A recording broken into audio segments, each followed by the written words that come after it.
tuzungumze kwa saraha. Waislamu hufurahikia maulidi.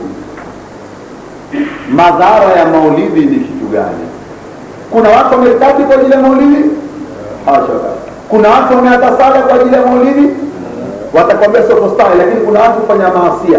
Wale hawafanyi maasia katika maulidi bwana, wale wana mipango yao. Watu husoma maulidi wanaendelea na maasia, haikuhusiana na maulidi.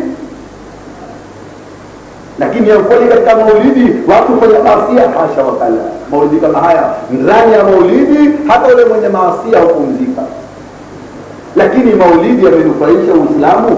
Naam.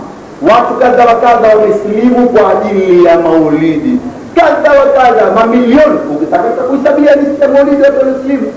Sisi wenyewe tumezoona, tumehudhuria programu ya watu 20, watu 80, watu kadha wa kadha.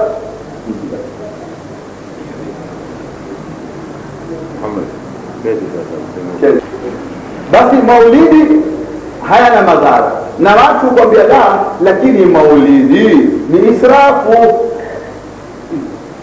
Kitu kama hiki nena kimantiki, kula israfu tuziwilie magade, tuziwilie maolympic, tuziwilie mambo kadha wa kadha, tuacha na kuangalia mipira Amerika, watu wamizia nini, ni kweli kula israfu.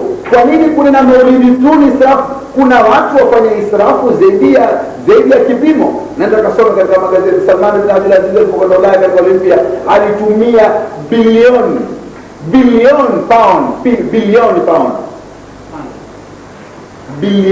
pound, karibu bilioni 20, si milioni bwana, ametumia katika wiki moja katika safari yake.